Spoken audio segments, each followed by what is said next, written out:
Olá! Hoje a gente vai fundo numa questão que está na base de muitas divisões da nossa sociedade. Existe uma análise que traz uma ideia bem poderosa. Se a gente quer mesmo resolver a desigualdade de renda, de carreira e até na política, o ponto de partida é sempre o mesmo: a educação. É uma afirmação e tanto, né? A ideia central é que as diferenças que a gente vê na sociedade não surgem do nada. Elas são, na verdade, um reflexo das oportunidades que as pessoas tiveram ou não na escola. E olha, não estamos falando só de tirar nota boa. É sobre desenvolver habilidades essenciais para a vida, sabe? Como ter garra, resiliência e principalmente acreditar que é possível construir o próprio futuro. Para a gente entender isso direitinho, nosso roteiro vai ser o seguinte. Primeiro, vamos investigar a raiz da desigualdade. Depois, vamos dar uma olhada num caso bem específico lá de Boston. Em seguida, vamos analisar duas soluções que são, no mínimo, surpreendentes. Uma que começa a agir muito antes da escola e outra que foca na cultura dos próprios alunos. E para fechar, a gente reflete sobre o nosso papel nisso tudo. Então vamos lá, pensa rápido. O que é educação para você? Provavelmente o que vem à cabeça é matemática, português, história. Mas a análise que a gente está explorando aqui vai muito além. Ela diz que a verdadeira educação é o que molda nosso caráter, nossa capacidade de nos dedicarmos a algo e, talvez o mais importante, a nossa convicção de que a gente pode sim controlar o nosso próprio destino. É a base de tudo. E qual seria o objetivo final disso tudo? Imagina só, uma sociedade onde a origem de uma pessoa, a cor da pele dela, a família dela, não digam absolutamente nada sobre até onde ela pode chegar. Um lugar onde não dá para prever o futuro de alguém só olhando para sua classe social. A educação, nesse cenário, é a chave mestra para a gente finalmente quebrar esses padrões. Agora vamos viajar para um lugar que, à primeira vista, parece não ter esse tipo de problema. Boston. Uma cidade famosa pelas universidades de ponta, um centro de excelência. Mas pasmem, mesmo lá, a desigualdade educacional é enorme. O que acontece em Boston, na verdade, funciona como um espelho de um desafio que é global. Como a gente faz para que a excelência seja para todo mundo e não só para alguns? E o mais interessante é que não existe um problema único. Existem vários. Como a gente vê aqui, os desafios mudam completamente dependendo de onde se olha. Nos subúrbios mais ricos, o problema é que mesmo com acesso a boas escolas, alguns alunos acabam ficando para trás dos colegas. Já no centro da cidade, o problema é estrutural, com escolas lidando com pobreza e uma enorme dificuldade para conseguir manter bons professores. Então, um ponto crucial é este. Não existe uma solução mágica, uma bala de prata. Aquela abordagem de tamanho único simplesmente não funciona. As escolas que realmente fazem a diferença são aquelas que conseguem olhar para cada aluno, entender a realidade de onde eles vêm e adaptar o ensino para o que eles realmente precisam. Isso nos leva direto para a primeira grande solução que a análise propõe. E olha, ela começa muito, mas muito antes do que a gente costuma imaginar. Porque se as diferenças já são enormes quando as crianças chegam na escola, não adianta, a gente precisa agir antes.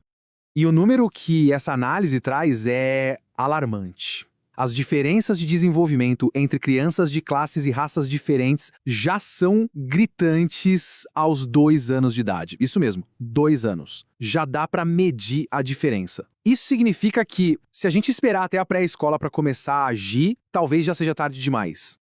E é exatamente aqui que entra uma iniciativa genial chamada Boston Basics. A ideia não é criar um programa complicado e caro. Pelo contrário, é espalhar 5 conceitos bem simples, mas super poderosos sobre desenvolvimento infantil para a cidade inteira, envolvendo todo mundo. Pais, médicos, barbeiros, líderes religiosos.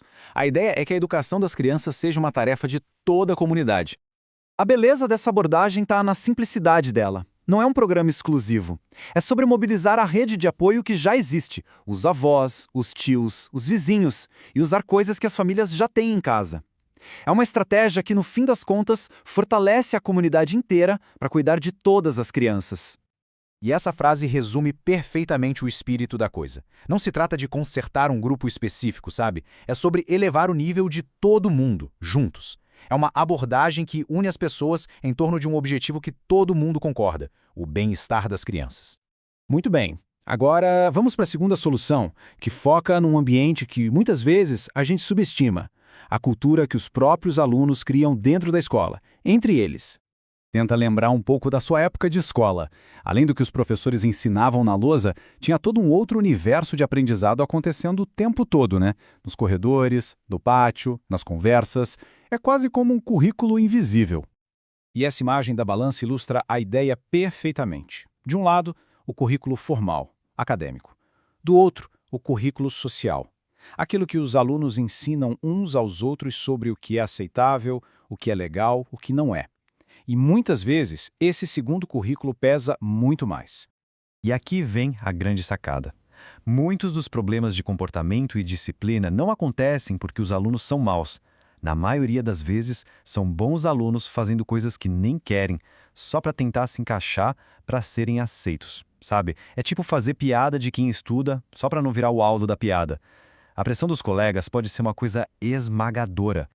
Então a solução que se propõe aqui é bem ousada. Em vez de os adultos chegarem impondo regras, que tal dar aos próprios alunos o poder de moldar a cultura da escola? A ideia é encontrar líderes entre os estudantes e capacitá-los para que eles mesmos criem um ambiente onde ser estudioso, gentil e sonhar alto seja um novo legal.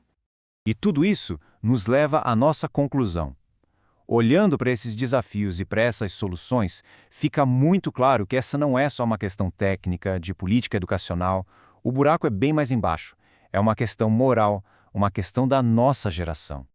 Existe um sentimento forte de urgência histórica aqui. A análise aponta que muitas das questões sobre igualdade racial e social que a gente discute hoje são, na verdade, as mesmas dos anos 60. É como se a história estivesse se repetindo, o que coloca uma responsabilidade e também uma oportunidade enorme nas mãos da geração atual.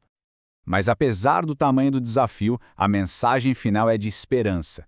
Soluções como a Boston Basics, ou essa de focar na cultura dos alunos, mostram que o progresso é sim possível. A gente já sabe mais ou menos o que funciona. O que falta muitas vezes não são as ferramentas, mas a vontade política e coletiva de usar essas ferramentas para valer. E a gente termina com esse pensamento, que é muito poderoso. No fundo, não importa se a gente está otimista ou pessimista sobre as chances de sucesso, a obrigação de tentar continua ali. Combater a desigualdade na educação não é uma escolha. É uma responsabilidade fundamental que a gente tem para construir uma sociedade mais justa para os que vêm depois. Uma reflexão, entanto, para a gente fechar essa análise.